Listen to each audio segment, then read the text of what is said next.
Federation of Bangladeshi association in north America FOBANA একটি রাজনীতিমুক্ত platform হিসেবে গড়ে উঠবে,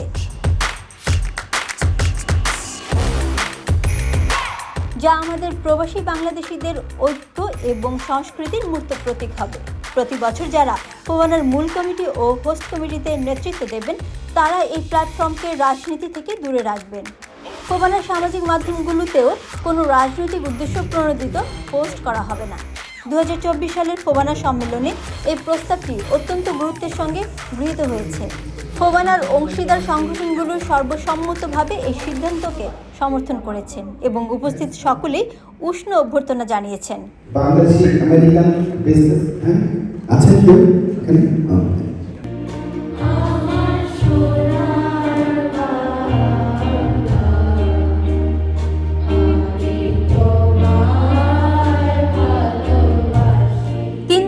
ফোবানা সম্মেলন 2024 ভার্জিনিয়ার আর্লিংটনে অনুষ্ঠিত হয়, যেখানে বাংলাদেশি প্রবাসীদের এক মিলন মেলা বসেছিল।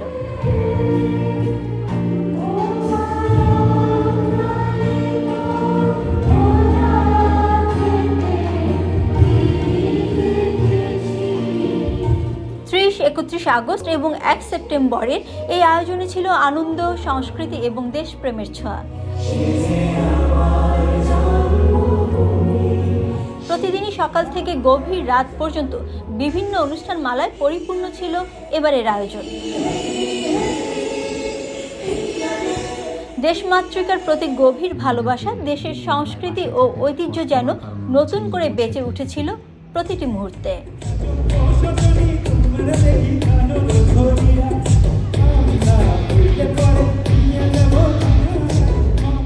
এবারের ফোবানা সম্মেলনে ছিল না কোনো মিশ্র প্রতিক্রিয়া, ছিল শুধু একাত্মতা।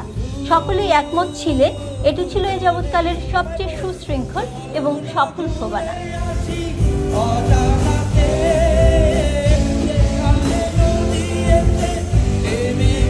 জানানো বিবিসি আজকে সন্ধ্যায় কি খবর দিয়ে? সেমিনার, সিম্পোজিয়াম, চলচ্চিত্র প্রদর্শনী, নাটক, বিজ্ঞান মেলা, নাচ, গান এবং অন্যান্য সাংস্কৃতিক আয়োজনে প্রতিটি পর্বে হোস্ট কমিটির আন্তরিকতা স্পষ্টভাবে ফুটে উঠেছিল।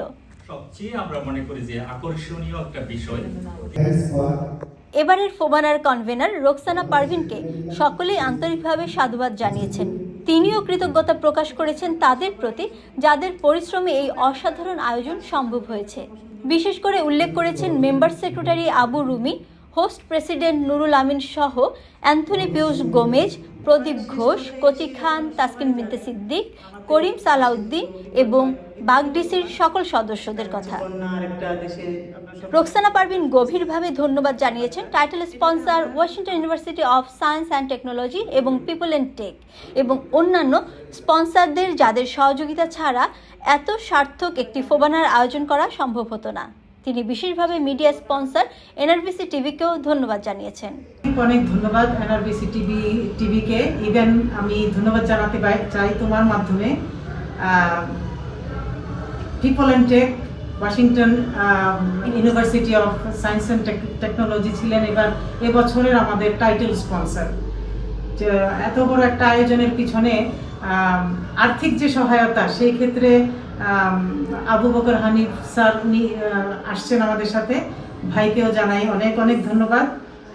আসলে উনি শুধু আমাদেরই না, যে কোনো ডিএনবি এরিয়াতে যে কোনো অনুষ্ঠানই উনি ওনার সাহায্যের হাত বাড়িয়ে দেয়, এই জন্য ওনাকে অনেক অনেক ধন্যবাদ। 3 দিনব্যাপী আয়োজনে ছিল science fair, women's empowerment, youth forum, book fair, craft and clothing show, FOBANA short film festival, কাব্য জলসা, immigration discussion seminar, EC meeting, সাহিত্য আসর ও মোড়ক উন্মোচন, ফোবানা গ্রন্থমেলা, সেমিনার, এজিএম এবং আরও অনেক কিছু।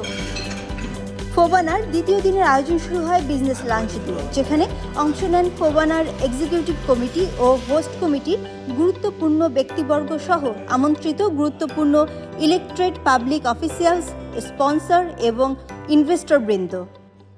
Since 2005, we provided job to more than 10,000 Bangladeshi into American mainstream. They are making $100,000 to $200,000 per year. And then now we have a university, Washington University of Science and Technology. Right now, more than 1,000 Bangladeshis are studying in here. Most of them came 50% scholarship, some of them 100% scholarships. This university connects community leaders like you with the industry so that in turn our students can get gainful job and then critical education. So the university prides itself with AAA, accredited, accessible education and affordable education. This will be observed through 3 chapters. First of all, an introduction to what technology. এবারের FOBANA সম্মেলনে শিশু কিশোরদের অংশগ্রহণ এবং তাদের পরিবেশনা পুরো অনুষ্ঠানকে আনন্দময় করে তুলেছিল। Please put your hands together for each champagne. প্রথম দিনের উদ্বোধনী অনুষ্ঠানের প্রধান অতিথি ছিলেন বিশিষ্ট সাংবাদিক ইকবাল বাহার চৌধুরী, যিনি 38 বছর আগে ফোবানার যাত্রা শুরু করেছিলেন।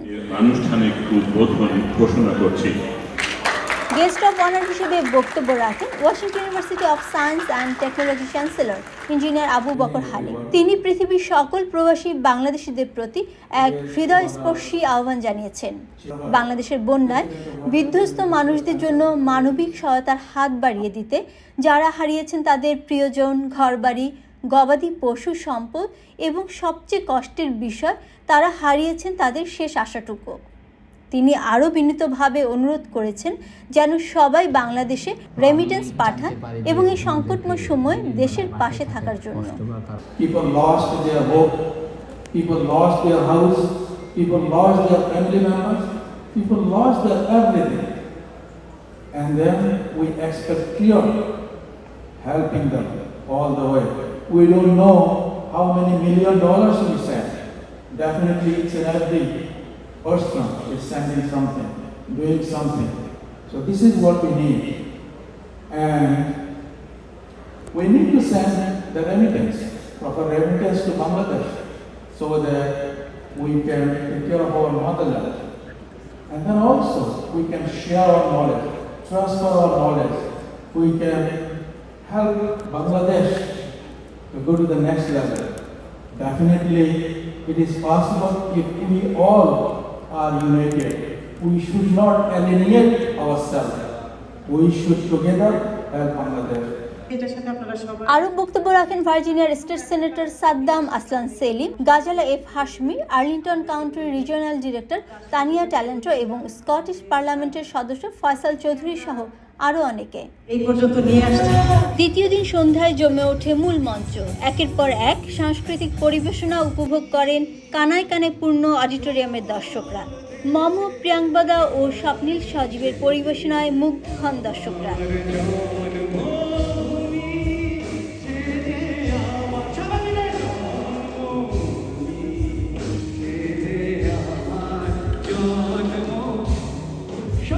তবে রাতের প্রধান আকর্ষণ ছিল বাংলাদেশের কিংবদন্তি শিল্পী কুমার বিশ্বজিতের গান, যা দর্শকদের গভীর রাত পর্যন্ত মুগ্ধ করে রাখে।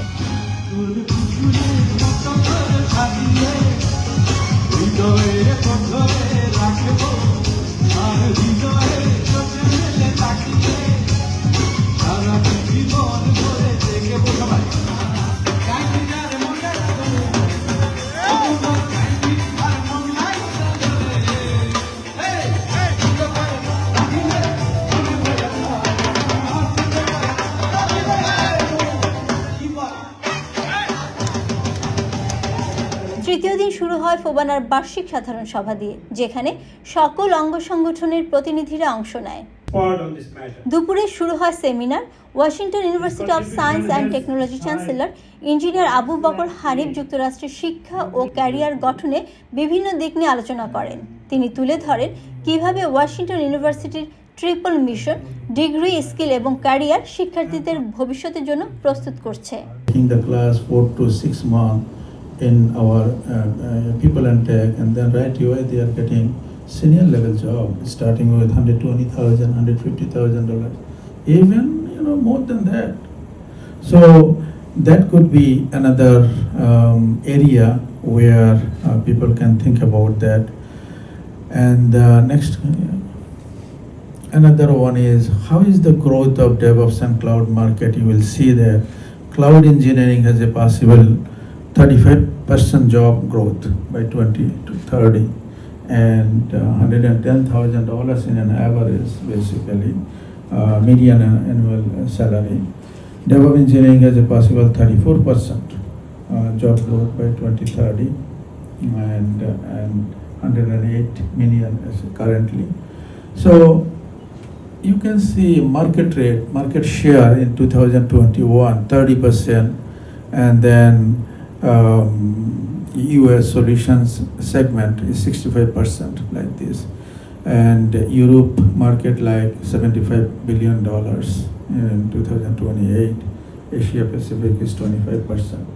স্বাভাবিকভাবে যদি আমরা স্বাভাবিক কথাটি সুন্দরভাবে বলি, দ্বিতীয় সেমিনারটি ছিল বাংলা ভাষার ব্যবহারিক দিক নিয়ে। এর মূল আলোচক ছিলেন ভয়েস অব আমেরিকার সাংবাদিক এবং ঢাকা বিশ্ববিদ্যালয়ের সাবেক শিক্ষক অধ্যাপক আনিস আহমেদ। বাংলা ভাষা ও বাঙালি সংস্কৃতি থেকে বাংলাদেশের মানুষকে বিচ্ছিন্ন রাখা যাবে। সঞ্চালনে ছিলেন অধ্যাপক ডক্টর আনিসুর রহমান। ভাষার পরিবর্তন, ভাষার ব্যবহার ও অপব্যবহারের নানা দিক নিয়ে আলোচনা হয় এই সেমিনারে। অপর একটি সেমিনারে অভিক সারোয়ার রহমান বাংলা সাহিত্যের ইতিহাস নিয়ে আলোচনা করেন। তার পর্বটি পরিচালনা করেন বিশিষ্ট সাংবাদিক রোকেয়া হায়দার। ডক্টর তারিক মেহেদি এবং মাহসুদুল আলম রূপমের নেতৃত্বে ইয়ুথ ফোরামের একাধিক উপস্থাপন ছিল। দিনের শুরুতেই ছিল art of story telling photo journalism বিষয়ক কর্মশালা, যা পরিচালনায় ছিলেন নাজিয়া রহমান ও এন্ড্রু বিরাজ। একই দিনে তরুণদের সাফল্যের গল্পও তুলে ধরেন এই আয়োজনে। ছিল বিভিন্ন সাংস্কৃতিক পরিবেশনাও।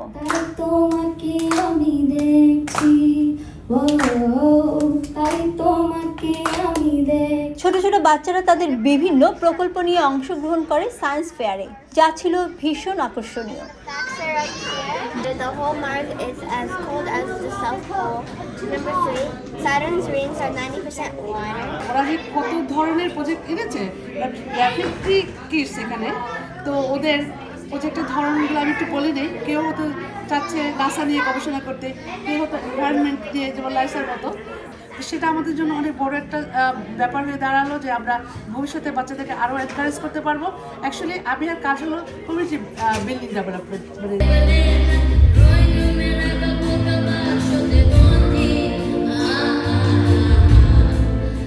বিকেলে জমে ওঠে মূল মঞ্চ।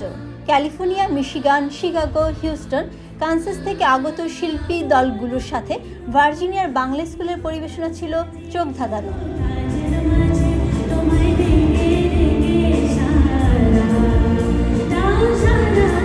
1971 সালের মুক্তিযুদ্ধে মুক্তিযোদ্ধাদের সম্মাননা প্রদর্শনের জন্য বিশেষ আয়োজন ছিল। এছাড়াও হাই স্কুল গ্রাজুয়েটদের মধ্যে মেধার ভিত্তিতে স্কলারশিপ বিতরণ করা হয়, যার মূল নেতৃত্বে ছিলেন ফোবানার প্রাক্তন চেয়ারম্যান মিস্টার রেহান রেজা। রাত গভীর হলে অনুষ্ঠানস্থল হয়ে ওঠে আরও জমজমাট। লতা মঙ্গেশকরের মুক্তিযুদ্ধে অবদান নিয়ে একটি বিশেষ অনুষ্ঠানও আয়োজন করা হয়।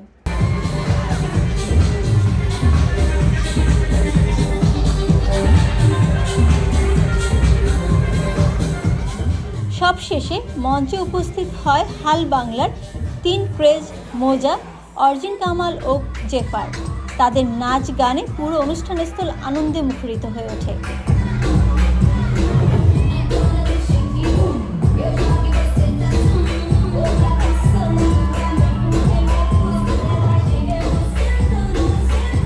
রাত 2টায় 3 দিনের এই অসাধারণ অনুষ্ঠান শেষ হয় এবং সবাই এক চমৎকার আয়োজনের পরিতৃপ্তি নিয়ে ঘরে ফিরে যান।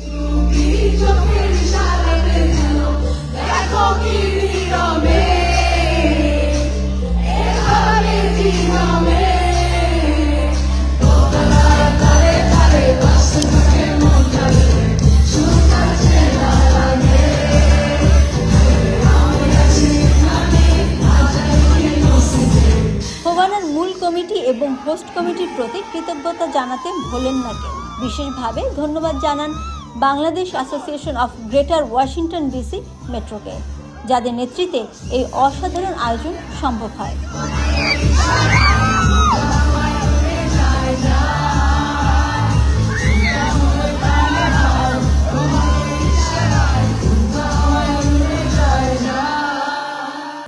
আমি ফোবানার এক্সিকিউটিভ কমিটি এবং হোস্ট কমিটিকে অত্যন্ত সাধুবাদ জানাই।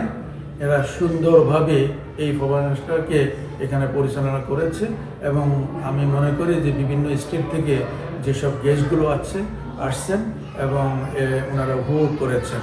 তো এত বড় একটা ফোবানা করা এটা সহজ না।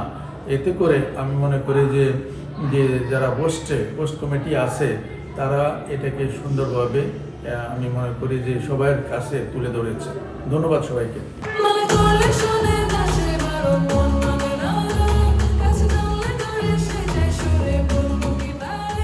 সাদি ইসলাম, NRBC নিউজ, যুক্তরাষ্ট্র, ভার্জিনিয়া।